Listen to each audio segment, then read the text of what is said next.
All right. Hello, Brittany. How are you doing today? I am doing all right. How are you? Glad to hear that I'm also doing well. I'm actually very excited about this. I found you through the Love Hour and their podcast. And in my undergrad, I did do human sexuality, and I didn't find a lot of Christians who were, talking about the subject. So I was so excited when I saw you, a Christian sexologist. Like, who would have thought? Like, especially in our older our generation, I guess, because when people were older, I feel like it was more like condemnation based, and now people are understanding, like, you know what, sex is a good thing. We don't have to say it's horrible, and then when people enter into sex, they still think that. So, yes. So, can you tell people a little bit about you and what you do? Absolutely. Thank you for having me, first off. I'm excited about the conversation as well.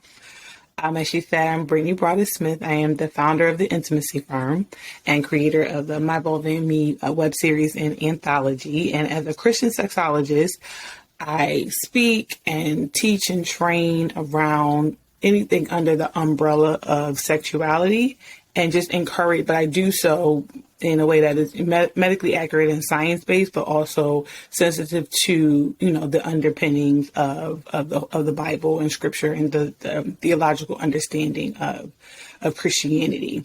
And with the premise that God and the Bible are inherently sex positive, and a lot of the things that we have by way of aversion to certain conversations, behaviors, and things like that aren't really rooted in sound biblical application. It's more, like you said, fear-based and condemnation-based and things like that. And while there may be a standard and expectations of a Christian, we don't have to fear and run from sex in the way that we do. So I really empower married couples to really expand their sexual possibilities to the length that it is comfortable for them. And then those who are abstaining, to help them have a healthy view of sex. I speak a lot about how more important than your sexual relationship is your relationship with sex. So I love particularly working with Black Christian women to help them have a more holistic view of sexuality and their bodies. Overall, what helps them set realistic sexual expectations and give themselves grace when they're coming and entering into marriage before they begin to have sex, so that they aren't just recreating the ills of the past, and can have a really fulfilling, pleasure-filled sex life like God intended it to be. Yes, that is what we need for the Christian community. Definitely needed work in the kingdom. But I also want to ask you, what kind of got you interested in this field? Woo, child. Honestly, and I don't even really talk like this, but it really was God, because all the way up until literally orientation day at college, I wanted to be a lawyer. Like, I went to undergrad, I filled out my application for my undergrad program and selected political science as my major. I was going to be a poli-sci major and a Spanish minor.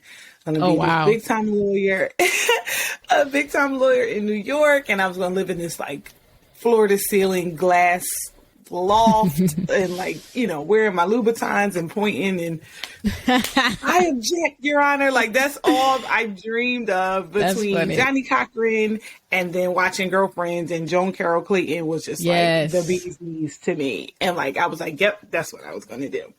But then political science was boring. Like, that man, during orientation, it wasn't even school yet, he bored me to tears. And I was like, no, I can't do this for 4 years.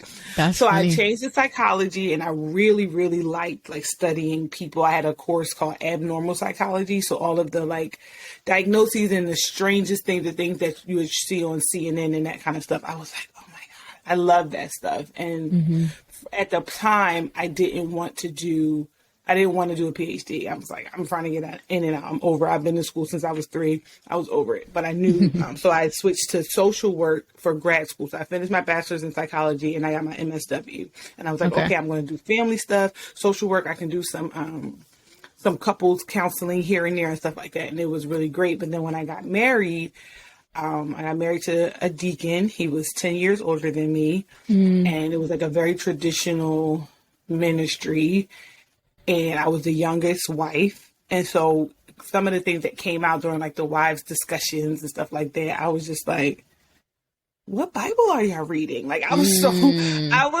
confused. Like, what is it? Like, Jesus, where did he say that? Like, I just was so confused. And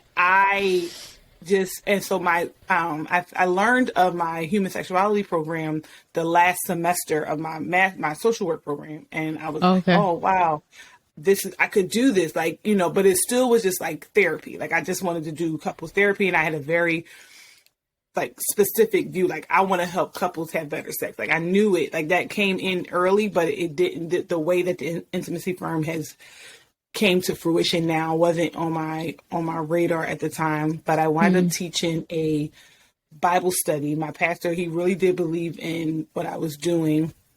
And we had a joint single and married ministry, Sunday school. And so I was standing up at the pulpit teaching Sunday school, talking about being a selfish lover and, you know, the scriptural unpacking how scripture speaks against that. And, you know, just like how pleasure was important and all of these things. And like, I was really wrestling, like, how do I have this conversation in front of married and single folks, and to the way that married people won't be bored, but then single people won't think that this is a license for them to go do whatever they want to do. Right, and I was just like very, very stressed out about it. And then it came together, and one of the elders, he's literally the most precious old man you ever want to be in your life. He was like, darling, that was good. We need that. But next time, maybe not from the pulpit. Do it in the fellowship hall or something. And I was like, what? And like I said, I don't really speak like this, but honestly and truly, if ever I heard the audible voice of God, it was in that moment saying, this is it. And so from there, I was just like, you sure? He said, yep, this is it. And then, you know, it shifted and like over to being more clear about who my target audience and things were, like from just like a business standpoint. But I was like, okay, God. And that was like a leap from just like church, like normal church stuff that we don't talk about. And for sure, you know, my husband at the time, he was very private. So his wife standing up in front of people talking about dildos and saying Jesus, like, you know, mixing conversations about Jesus with vaginal secretions was just in public, was just like, what? And so it was a big leap to say, okay, this is what I was going to do. And I have my moments where I'm like, you sure? And God is like, yes, I am. And I'm like, okay, here we are. And that's, I mean, in those moments, it has to be Jesus for you to continue, because it's like, this can be dangerous, you know, it's like uncharted territory. So awesome. Well, I'm glad you responded to the call, because it's definitely needed. But I also remembered, when I usually have guests on the podcast, I ask them the same question. So what is one aspect of God's character, the Trinity's character, that has been most evident in your life? Oh, that is such a great question. My goodness. Only one. And so, oh my God, I know. And okay, so it's interesting because as soon as you finished, the first thing that came to mind was provider, like Jireh. And but then as I'm sitting with it, it's weird. Like I can't summon the words. Like he's kept me, like I've been through a lot of things and I've always come out on the other side unscathed, like surprisingly so. Like if folks heard my true testimony, they'd be like, what? Like those songs, and like when I should have lost my mind, literally I should have lost my mind. And the fact that I can still form sentences is just like mind-boggling to me. Wow, that's good. Yes, I love asking that question. There's always great answers to that. So good. Beautiful. God is so good. And it's encouraging for other people to hear that, you know, that he's your provider. Different people have said grace, his patience. So just to see how God's working intricately and so, you know, particularly in each individual's life is just beautiful to hear about. So thank you for your answer. So I will start with this question. Why is it so important for Christians to know about their anatomy? So, you know what? It's one of those things where, again, you can get real deep about it, or you can stay surface. Like on the surface, it's because it's your body. Like you got to walk around in the world with it every day. Like why would you want to have this thing that's on you, with you, a part of you every single day that you're ignorant of? That's not even mathematical, right? It's like living in your house and not knowing your address. Yeah. Like, what? That's good. Right? So, yeah. But on the like spiritual side is if you believe, I think it's Genesis 1:28, 1:29, on said God saw all that he had made and said that it was very good. If you believe that from creation, from the garden, that he created our bodies when he created Adam and then he got the rib and created Eve. And if you believe all of that, then you can't despise what God called good. And so really becoming a student of all the works of his hand includes your body. And so by being ignorant of a thing, you're saying to God, essentially, that this thing that you created is not worth knowing. And who are you to say such a thing? And like, you know what I mean? And so it really is just, it comes down to if you think that he is sovereign and you believe that his creation is a good thing, then you should understand paying attention to, you should be cognizant of your body and being knowledgeable of it. That means the proper terms and not calling it a pocketbook and all of the other kinds of, all of that nonsense is just rooted in shame. And I know that it's, kind of our way, especially culturally, like, pocketbook and cookie and flour and all of those things, but those are like rooted in like this like respectability politics things, and like we just don't say certain things, and it really seeds shame and it perpetuates ignorance. Yeah, because I had a client once she's 60 something, fresh out of a 30-year marriage. Her husband had passed away, and she was ready to start dating again, which was amazing. But we had to have a couple sessions with, Veronica, the vulva puppet, because she didn't know that she had, it wasn't just a vagina, that she didn't know that she had a urethra. She didn't know there were two holes in it. She thought that she peed out of her, urinated out of her vagina. Yeah. And at 65, and then even saying the word vulva was a new term to her. And I'm like, you're 60 something. Like, how is that possible? But this is possible when you don't talk about it, when you don't learn it. Essentially, we learn as much by what is said as we do by what is not said. So when you don't say stuff and you actively avoid having conversations, you're teaching young people and perpetuating it in older people that this is not worth talking about. It's a bad thing. It's a problem. And that's why, we've taken this idea of private parts too far. Like, yes, it's private, but private and secret are not the same thing. And it's in secrecy where shame is birthed. Yeah. And I think that kind of piqued my mind about like, sometimes we learn more from the world because Christians are so fearful to have these conversations. Like everything that I've learned, I've learned some from college, but I learned early on a lot that I shouldn't have learned from the world. But also, for example, like within LGBTQ, like they know way more about their sexuality than Christians do right now. And I think we're so fearful of exploring things that we miss a lot. And we end up being immature in the conversation when we should be the ones leading it, because we are the ones in Christ who fully understand our bodies and what it means, like the depth of it all. So, have you heard of the show called Sex, Love, and Goop on Netflix? Yes. I haven't seen it, but I know you need to watch it. It's so good because it kind of talks about what we're talking. It speaks to what we're talking about. There was a grown man who cried after orgasming, and also another woman, because there's so many, gender norms for how men should experience sex, how sex should be. And it's sad that men just kind of, not just men, but like people are kind of boxed into how sex should look or sex should be. And then when they fully experience, orgasm, which you should be having more than not, it's like a really emotional experience for them. So I just thought that was really cool to see. And I think, if you're married or engaged, you should watch it. But if you're single, maybe just mind your business. But it is really good. But even in that, though, I think that there is that conversation about how emotional orgasms can be, and because of, not having access to pleasure and all that. I think that is a conversation that singles should be a part of. Yeah, I think that's that true. we get fearful of, don't wake love before it's time, and, things like that. But, I say all the time, like on my platform, like, you don't have to sin to be informed. And I think that is a healthy conversation to be able to take.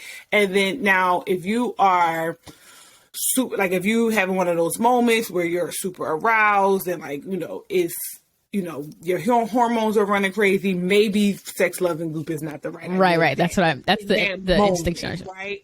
But but once you, like, settle down, like, the next day, or whatever, because we know our hormones, like, they ebb and flow. Like, we have those moments that you want to be mindful of. It's just like in any other thing, that something that could be a trigger or whatever. But it's also a healthy conversation, because then what happens is, when avoidance doesn't breed discipline or self-control, when we just avoid it at all costs. And so what happens is that, because inaccessibility is not the same thing as deliverance from a thing. So if you struggle with fornication and essentially self-control single, and you've not addressed that, you're going to struggle with it married. It's just going to be called a different thing. Like, you don't get to just have sex whatever you want because you say so, just because you married. That's not how it works. That's not how life works. You have a partner now that you have to, kind of filter your desires and interests and, appetite through. Yeah. And so it's the same method of control. Now, in marriage, there's a different outlet, but then that's then also a part of knowing yourself as a single. If you are looking for that orgasmic release and that feeling that you get, or that, that peace that comes with, in some instances, that orgasm, what do you know about yourself and your interests and your likes and dislikes that you can find that same release in some other outlet? And so that's a part. And so avoiding, certain conversations, or excluding singles from the conversation of sex altogether, I think is ill-advised. For sure. Yeah. So the distinction is then, if you know you and you get easily aroused or too tempted in those situations that causes you to do things that you shouldn't, then stay away from it. But if you can learn from it, definitely it's a great show that I enjoyed. And if you're in that space where TV shows are you getting easily aroused, let's look at that. Like, let's sit down and have a conversation. Like, why is my spirit so sensitive to these things? Like, what other areas in my life do I need to kind of shore up that, in this over sexualized world? Like, they literally use boobs to sell French fries now. So, like, if you're, that sensitive, you for a world of trouble, because literally everywhere you turn, there's some type of something like going on. So you can kind of figure out what's going on there. For sure. Yeah. So I talked about this a little bit in episode 7 as well, like how Christians should know their bodies. And like you said, about pleasure, it doesn't always have to be sexual. You can find it in other ways, like going to the gym or finding pleasure in different things that you genuinely really enjoy that fulfill you. So that was a good point as well. I also wanted to ask you, what's been kind of the craziest thing you've heard about people's views of sex or anything like that? Because I know you said there was a 6-year-old woman that didn't even know about her vulva. What's like one of the craziest things you've heard? Lord, I've been in the game a little while now, so top 2 maybe. They run the gamut. I think just mindset wise, though, it's this idea that it's the crazy. It's not even really extreme because it's common, but it still really blows my mind. Is this like women who feel like I'll do whatever's asked of me from my husband. Like, I don't tell my husband no. And I'm like, why not? Like, that's not realistic. Like, there's not, like, there's not. And so, and they wear that, as a badge of honor, that whether they want to, whether they don't want to, whether they feel like it, whatever, no matter what's going on outside of maybe like some medical stuff, they are always sexually available to their husband, which is, and if it's not genuine, like if you don't genuinely want to be there, but you feel like you have to be in that space because it's your duty, that just, that sounds sad. And it's like, and I say to them, it's like, even if your husband goes with it, he would much rather the sex that you want to have. The compliant sex is not fun for anybody. Yeah. So. Wow. That is sad to hear. Okay. Well, in lieu of the 60-year-old client that you had, can you kind of walk people through, kind of introduce them to Veronica and walk through I sure can. Genitalia information? Yes, this is my baby. That my best friend. That's my best friend. This is Veronica the vulva. She's a anatomically correct vulva puppet. I use her. I take her literally everywhere. If you follow my Instagram, you know that she has been from restaurants to the cockpit in planes. She takes pictures. Oh, wow. Yes, she's everywhere. We've worn a pilot's hat and everywhere. That's hilarious. COVID, we were in all the places with Veronica, and she's not only is she a conversation starter, but she's a teaching tool to help in a kind of soft startup kind of way, help women learn, and in the sense women and people who have sex with women learn the vulva anatomy, because if you want to have sex with a vulva, you should know the anatomy of it as well. So she has a clitoral hood at the side that sits at the top of the, right underneath the mons pubis, which is this area up here where the pubic hairs are, and right, kind of down below that is the clitoral hood. And everybody's hood is different. Some folks are more pronounced, some kind of short, and then the clitoris. The gland is called the glans clitoris, which is just like the tip of the clitoris. Most people only recognize this one part. I know my grandma used to call it the man in the boat, which never made any sense to me. Yeah, I'm like, what else? Or, some people call it a pearl, or like all of those things. This is just that part. But the reality of it is the full clitoral structure is more shaped like a wishbone. And so this part is out, but really like almost 80% of the rest of it is down inside the body on either side of the inner labia like this. So there's the bulbs that are kind of like shaped like you, I guess, here. And then these are the roots, the crux that are just like down inside. And that's important to note, especially when you are having sex and for extending pleasure, because if you think as far as the clitoris, that this is it, then you're leaving you're missing opportunity to stimulate other or parts risking overstimulation of that one area. Or that one area, especially, and it depends on, and it's like important to know like yourself and your partner as far as like how intense because it's super sensitive. There's upwards of 8,000 or more nerve endings just in this one space, and if you go in there like DJ Koo, it could be uncomfortable for a partner. So there's that, and then these are the inner labia and the outer labia. Most before in the past, historically, it was called labia minora and labia majora. Yeah. But in those, that means like big lips. But what we've learned about vulva anatomy is that not all people's vulvas are shaped like that. Like some folks' inner labia are more pronounced and prominent than the outer labia. So it really is more about location than size. And then that way it doesn't exclude people that don't or isolate anyone who's different, right? They have the typical presentation, right? And so inside, now we have the vagina. This is the part that's inside. Most people call this whole thing the vagina, but the only part that's the vagina is this internal part right here where babies come from, where when you're menstruating, where the blood secretes out, that's the vagina, the only part. This ridged part here, which is just about like a thumb's length and up inside the vaginal canal, is the G spot, the Grafenberg spot. And then this area here, right above the vaginal opening, is the urethra, and that's where urine comes from. So if you did not know, and now you know, you do not pee out of your vagina. No, ma'am. So when you're going to the bathroom, you're urinating, you do not, it doesn't come from your vagina, and then thus you don't have to, if you're a tampon wearer, you don't have to take your tampon out to go to the bathroom when when you go, but some people feel like they do.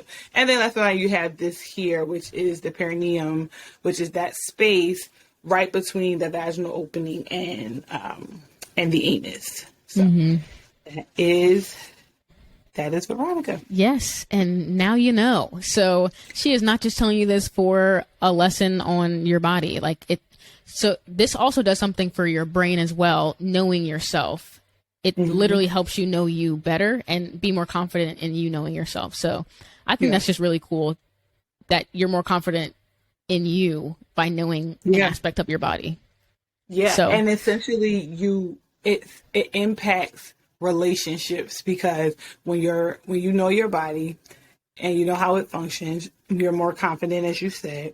And then also you are less likely to take junk from other people. And that's not just in romantic relationships. Like, you could go to the doctor and the doctor is trying to tell you X, Y, and Z. And you're like, no. Doc, this is my baseline. This is how my body typically functions or looks. Here's what happened. But over the last couple of months, I've been experiencing this, which is a marked difference from this. So when they try to say, oh, that's normal, that's this, that, it may be normal in the patients you've seen in the past, but it's not typical for me. Yeah, that's good. And now you can advocate better. You can advocate better for yourself when it comes to, even when you're married, and it comes to having sex. Like I started a movement, It's the Clit for Me, to end clitoral ignorance, to help people understand, number one, what the clitoris looks like, but also to empower women to speak up for their sexual preferences. And you have some women who will, again, with that same compliance mindset, that will lay there not being pleased or actively irritated by something that their partner is doing or their spouse is doing, and won't speak up, won't say anything, because for fear that it may be a shock of their ego or whatever. And then they're there just, letting sex happen to them and not being an active participant in the experience. Yeah, that's really good. And that also reminded me why it's so important to start these conversations young as well, because kids are less likely to be abused when they actually know what their genitalia is. When predators hear that, they're like, oh shoot, someone's actually talking to this kid about sex, so I'm more likely to get caught. So it's not just adults knowing for sex purposes, it's for kids as well to be protected. So good stuff. Also for the men, because we did not just go over male genitalia. It's important for you to know your genitalia as well. I think I know more about male genitalia than a lot of men, and that's probably not a good thing. Yeah. Well, I think that's just a common, it's also the fact that, it's external, and it's in the external makeup of it. There aren't as many parts, if you will, but also just it's visible, people, and not just visible, people walking around with their penises out, but the conversation of penis and the accurate name and all of those things are something that's a common practice. And so vulva, clitoris, all of those things that make up a woman's genitalia is not ever really touted as important. Right. So yeah, women and men, y'all both need to get to know your own genitalia. I think it was episode 7, we talked about this, and I watched a show on Netflix as well, where one of the girls was saying oh, I've never even seen my vagina for this long. And she's like, I'm going to treat it better. I'm not going to just let anyone in and just have access to it. So it's very empowering to actually see your vagina. So can you talk a little bit about mirror work? Yeah. So I recommend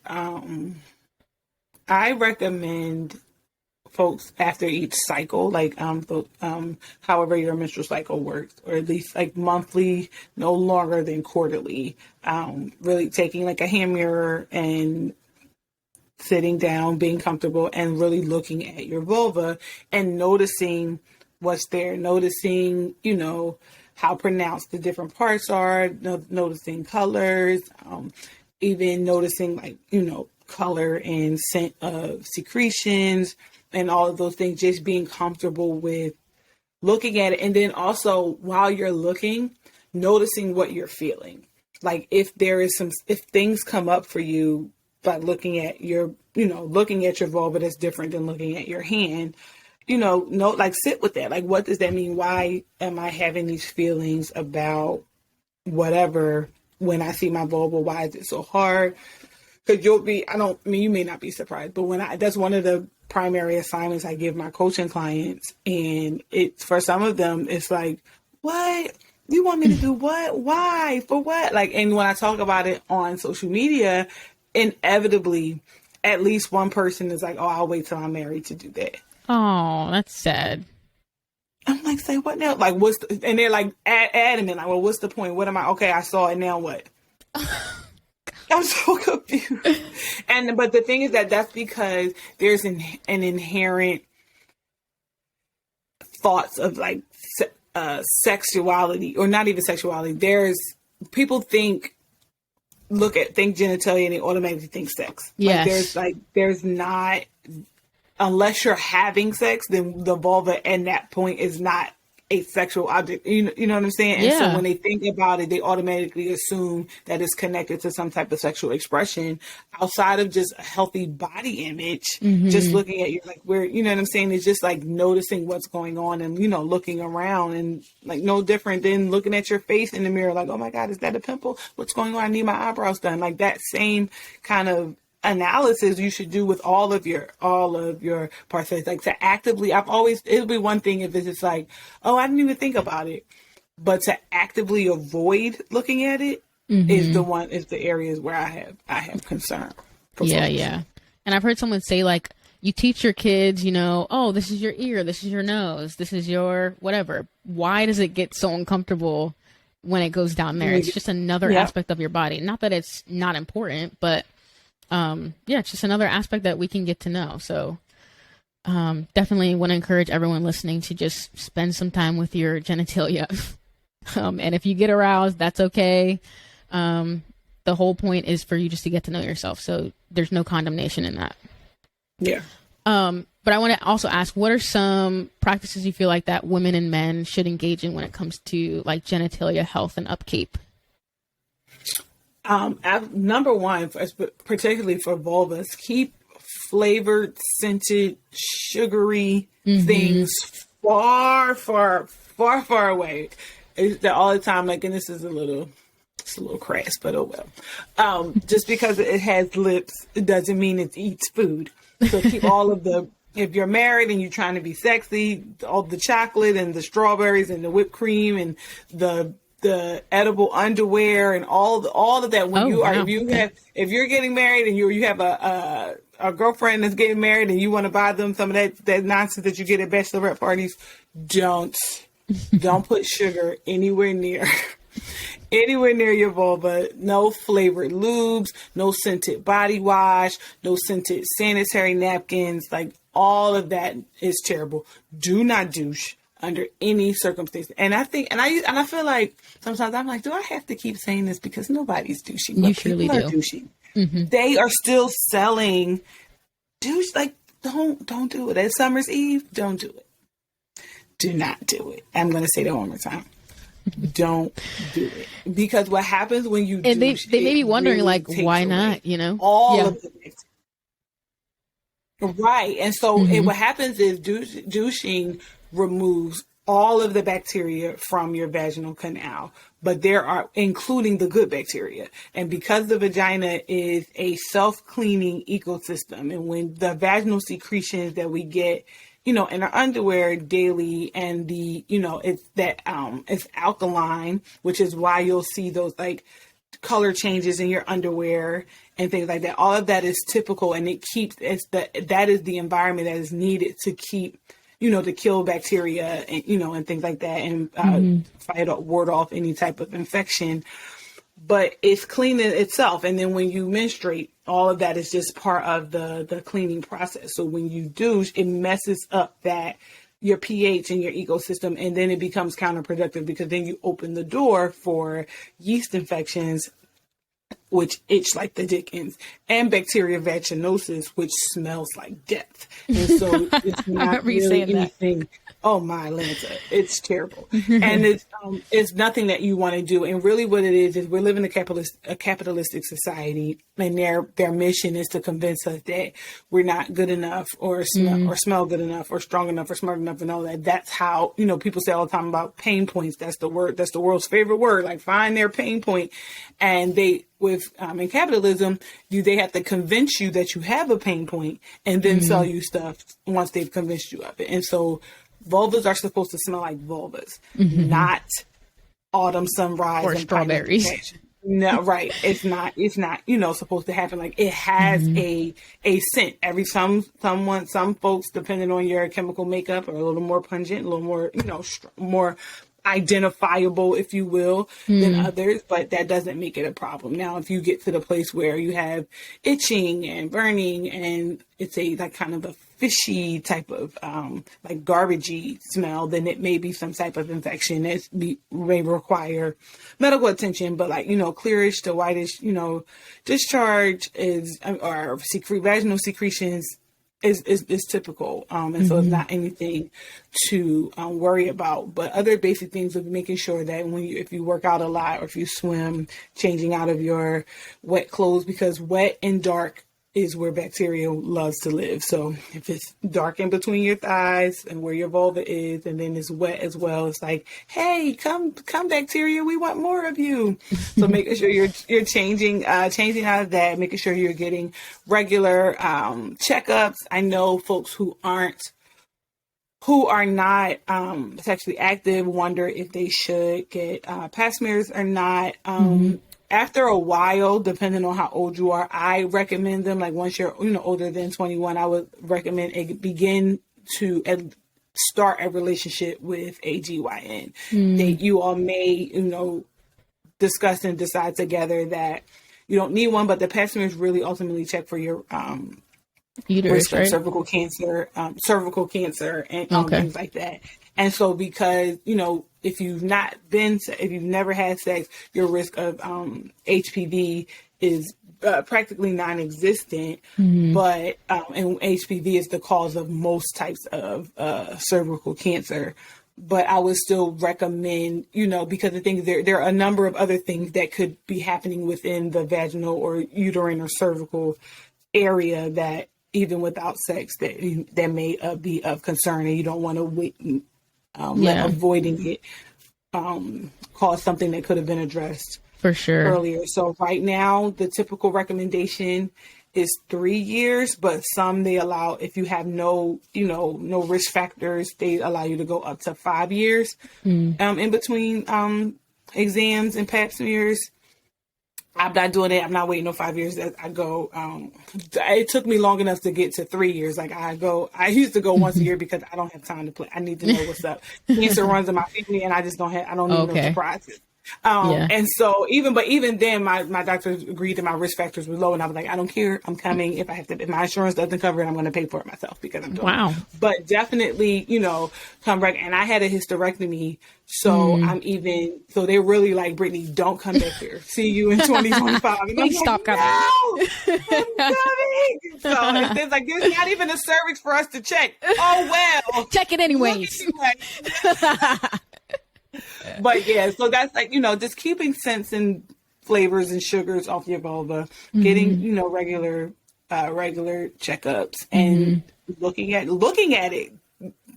Take a look, spend some time down there. And then of course, balanced diet, lots of water, sugar is one of those things that really is just like terrible for our bodies in general, including like vulva health too.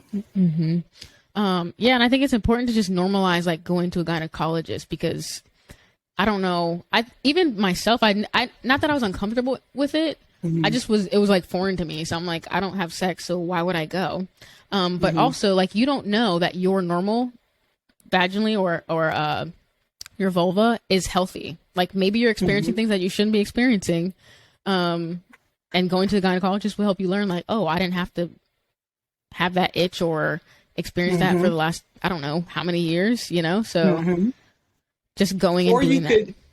Or it could be typical, like, so I was like, for example, I was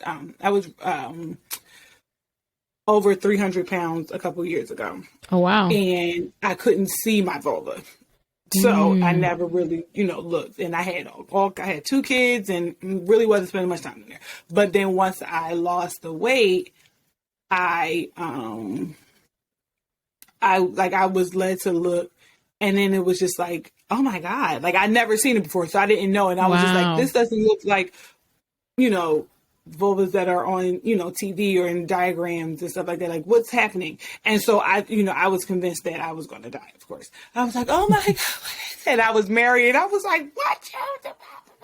It was ridiculous. So we went to the doctor and, she did an exam and I was like, well, what's this? And what's that? And I had taken all these pictures and she was like, everything I point, and my doctor knows me because she knows that I'm a little special. So she handles me in such a way. But she was like, Brittany, there's nothing wrong with your vulva. And just because you haven't seen it in 5 years, don't come here. She was like, don't come here getting on my nerves. I was like, just explain it to me, Doc. And so she went through and it was more with what I was concerned about, which I thought was like warts or something, was actually my hymenal tag. And so when your hymen separate, it like gathers on the side and like little like folds of skin. And she was like hymen. And I was like, well, what's that? She was like skin. And I was like, and what's that? She was like a gland. And I was like, and what's that? And she was like a skin tag. I was like, and what's that? And I was like, well, I was there for. She was like, do you want me to freeze it off? And I was like, no. And she was like, all right. And so it was leave. So as much as it will, point out things that you have to address, it really settles like, oh, this is just my vulva. Mm-hmm. Like, this is just my vulva. And that's the thing. Like I have anxiety. And so unknown things really will send me through a spiral. Mm-hmm. And so having that relationship with my doctor, even as a sex educator, it was like, as much as I knew, I had sense to know that this was it. Anxiety, you know how anxiety works. It's a lie to tell you something else. Mm-hmm. And so that having that relationship with my doctor to be able to email and send pictures, it was important to help like kind of settle me. And then really strengthen my work with other women to say, you have to look at your vulva because you need to be able to know what is your baseline and what is different. Mm-hmm. Right. Yeah. Mm-hmm.